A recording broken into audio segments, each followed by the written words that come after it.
Reporter ടിവിയുടെ വാർത്താ നീക്കം ചെയ്തതിനെതിരായ പ്രതിപക്ഷ നേതാവിന്റെ പരാമർശവും ഒടുവിൽ ഫേസ്ബുക്കിൽ നിന്ന് മെറ്റ നീക്കി.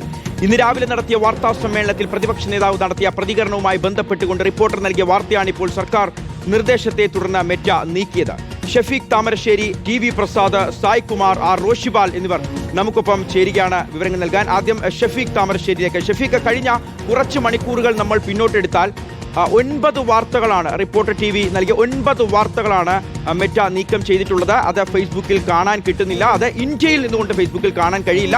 ഇന്ത്യക്ക് പുറത്ത് കാണാൻ സാധിക്കുമായിരിക്കും. പക്ഷേ അത് ഇവർക്ക് സാധിക്കാത്തതുകൊണ്ട് മാത്രമാണ് അത്തരത്തിൽ ഇന്ത്യയിൽ മാത്രം ആ ഒരു നിരോധനം ഒതുങ്ങിപ്പോയത് എന്ന് മനസ്സിലാക്കുന്നു. അപ്പോൾ സാധാരണഗതിയിൽ ഇത്തരത്തിൽ സോഷ്യൽ മീഡിയയിൽ നിന്ന് വാർത്തകൾ നീക്കം ചെയ്യണമെങ്കിൽ ഒന്നുകിൽ മെറ്റയ്ക്ക് സ്വമേധയാ അതിൽ എന്തെങ്കിലും തെറ്റായ ഉള്ളടക്കമുണ്ടെങ്കിൽ സ്വമേധയാ ഇത്തരത്തിലൊരു തീരുമാനമെടുക്കാം. പക്ഷേ ഇവിടെ അതല്ല സംഭവിച്ചിട്ടുള്ളത് എന്നുള്ളത് വ്യക്തമാണ്. അപ്പോൾ പിന്നെ രണ്ടാമതൊരു ഓപ്ഷൻ എന്ന് പറയുന്നത് ഏതെങ്കിലും ഒരു പ്രത്യേക കേന്ദ്രത്തിൽ നിന്നുണ്ടായിട്ടുള്ളൊരു പരാതിയുടെ അടിസ്ഥാനത്തിൽ മെറ്റയ്ക്ക് ഇത് നീക്കം ചെയ്യാം. അങ്ങനെയാണെങ്കിൽ ഇപ്പോൾ ഈ വാർത്തകളുടെ എല്ലാം സ്വഭാവം വെച്ച് നോക്കുമ്പോൾ ആ പരാതി ഉണ്ടായിട്ടുള്ളത് എവിടെ നിന്നാണ്? ഇതിപ്പോൾ എന്താണ് സംഭവിച്ചുകൊണ്ടിരിക്കുന്നത്? ഒരു മാധ്യമ അടിയന്തരാവസ്ഥ നമ്മുടെ കേരളത്തിലും, അതായത് മാധ്യമ സ്വാതന്ത്ര്യത്തിന് പേരുകേട്ട മാധ്യമങ്ങൾക്ക് ഭയരഹിതമായി തന്നെ വിമർശിക്കാനുള്ള എല്ലാ സ്വാതന്ത്ര്യം ഈ 2026 കാലം വരെ നമ്മൾ എല്ലാവരും അനുഭവിച്ചു പോകുന്ന ആ ഒരു സ്വാതന്ത്ര്യം ഇല്ലാതാവുകയാണോ ഷഫീഖ്?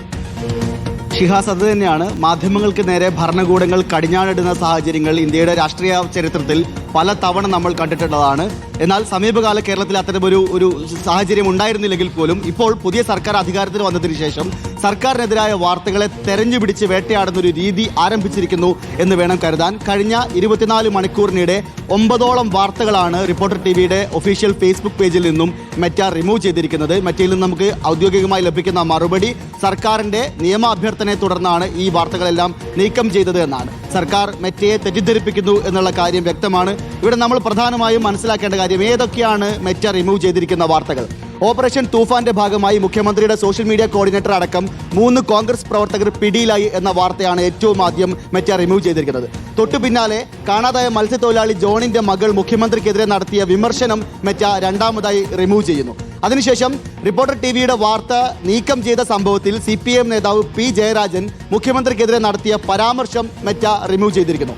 ഇതിൽ നമ്മൾ മനസ്സിലാക്കേണ്ട കാര്യം, ആദ്യം വാർത്ത റിമൂവ് ചെയ്യുന്നു, പിന്നീട് സംഭവിക്കുന്നത് ആ വാർത്ത റിമൂവ് ചെയ്ത ജനാധിപത്യ വിരുദ്ധമായ നടപടിയിൽ പ്രതിഷേധിച്ചുകൊണ്ട് രാഷ്ട്രീയ നേതൃത്വം നടത്തുന്ന പ്രതികരണങ്ങളും വീണ്ടും റിമൂവ് ചെയ്യുന്നു എന്നുള്ള വളരെ ശ്രദ്ധേയമായ ഒരു കാര്യം ഇവിടെ നിലനിൽക്കുന്നുണ്ട്. തൊട്ടു പിന്നാലെ മത്സ്യത്തൊഴിലാളികളെ കാണാതായ സംഭവത്തിൽ സർക്കാരിന്റെ വീഴ്ചയെ വിമർശിച്ചുകൊണ്ട് CPI സംസ്ഥാന സെക്രട്ടറി ബിനോയ് വിശ്വം നടത്തിയ പരാമർശവും മെറ്റ റിമൂവ് ചെയ്യുന്നു.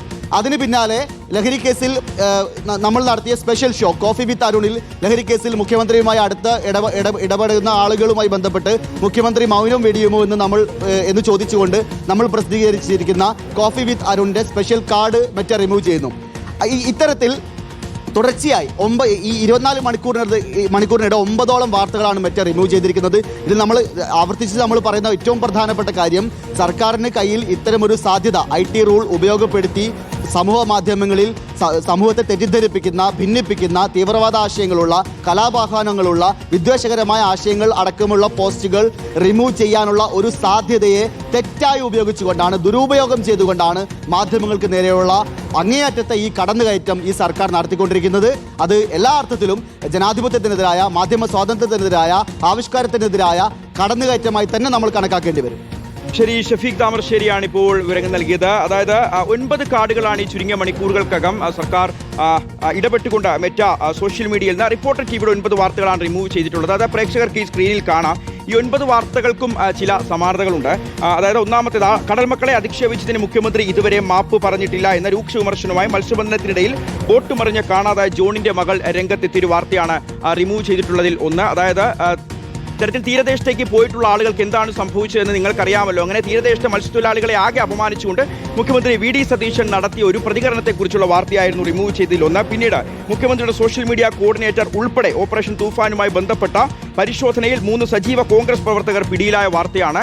ഇതും പ്രിയപ്പെട്ട പ്രേക്ഷകർക്കറിയാം. മുഹമ്മദ് ഹുസൈൻ എന്ന വ്യക്തിയുടെ സോഷ്യൽ മീഡിയ പേജ് എടുത്ത് നോക്കിക്കഴിഞ്ഞാൽ VD സതീശനുമായി ബന്ധപ്പെട്ട പ്രതിപക്ഷ നേതാവായിരുന്നപ്പോഴും പിന്നീട് ഇപ്പോൾ മുഖ്യമന്ത്രി ആയപ്പോഴും ഇവർ തമ്മിൽ ചേർന്നുകൊണ്ടുള്ള മാസ് റീലുകളും പരസ്പരം വീഡിയോകൾ സന്ദർശിക്കുന്നതും തോളിൽ കൈയിടുന്നതും അത്തരത്തിൽ സൗഹൃദം പങ്കുവെക്കുന്ന ദൃശ്യങ്ങൾ കാണാം. അപ്പോൾ ഇത്തരത്തിലൊരു വാർത്തയും റിമൂവ് ചെയ്തിട്ടുണ്ട്. പിന്നീട് മുഖ്യമന്ത്രിക്കെതിരെ പി ജയരാജൻ നടത്തിയ ഒരു പരാമർശമാണ്, വിമർശനമാണ്. അടിയന്തരാവസ്ഥയിൽ ഇന്ദിരാഗാന്ധിക്ക് കഴിയാത്തത് ഈ കാലത്ത് ഏതെങ്കിലും ഒരു ഖദറുകാരന് കഴിയും എന്നത് മണൽപ്പൊടിക്കാരന്റെ സ്വപ്നമാണ്. അത് കൃത്യമായി ഉദ്ദേശിച്ചിരിക്കുന്ന വി ഡി സതീശനെയാണ്. ഇത്തരത്തിൽ നടത്തുന്ന മാധ്യമ സെൻസറിംഗ്, അതായത് അടിയന്തരാവസ്ഥ തന്നെയാണ് എന്നുള്ള തരത്തിലാണ് അത്തരത്തിൽ CPM-ന്റെ ഭാഗത്തു നിന്ന് ഒരു വിമർശനം വന്നത്. TV പ്രസാദ്, അപ്പോൾ ഇത്തരത്തിൽ 9 വാർത്തകളും ഒന്ന് നോക്കിക്കഴിഞ്ഞാൽ അത് ഈ സ്ക്രീനിൽ പ്രേക്ഷകർ കാണാം. ഇതിൽ 3 സമാനതകളുണ്ട്. ഒന്ന്, ഈ വാർത്തകൾ വസ്തുതയാണ്, അതിൽ ഒരൊറ്റ അക്ഷരം പോലും തെറ്റായ ഒരു വിവരമില്ല എന്നുള്ളതാണ്. 2, ഈ പോസ്റ്ററുകളിലെല്ലാം അല്ലെങ്കിൽ ഇത്തരത്തിലുള്ള കാർഡുകളിലെല്ലാം നമ്മുടെ മുഖ്യമന്ത്രി വി ഡി സതീശന്റെ ചിത്രമുണ്ട്. 3, ഈ വാർത്തകളെല്ലാം മുഖ്യമന്ത്രി വി ഡി സതീശനെതിരായിട്ടുള്ളതും നമ്മുടെ സർക്കാരിനെതിരായിട്ടുള്ളതും, അതായത് UDF സർക്കാരിനെതിരായിട്ടുമുള്ള വാർത്തകളാണ്, വസ്തുതയാണ്. അപ്പോൾ പിന്നെ ഇത് റിമൂവ് ചെയ്യിപ്പിച്ചിട്ടുണ്ടെങ്കിൽ, അത്തരത്തിലൊരു പരാതി വന്നിട്ടുണ്ടെങ്കിൽ അത് എവിടെ നിന്നായിരിക്കും എന്നുള്ള കാര്യത്തിൽ ഇനി രണ്ടാമതൊരു അന്വേഷണത്തിന്റെ ആവശ്യം പോലും ഇല്ലല്ലോ.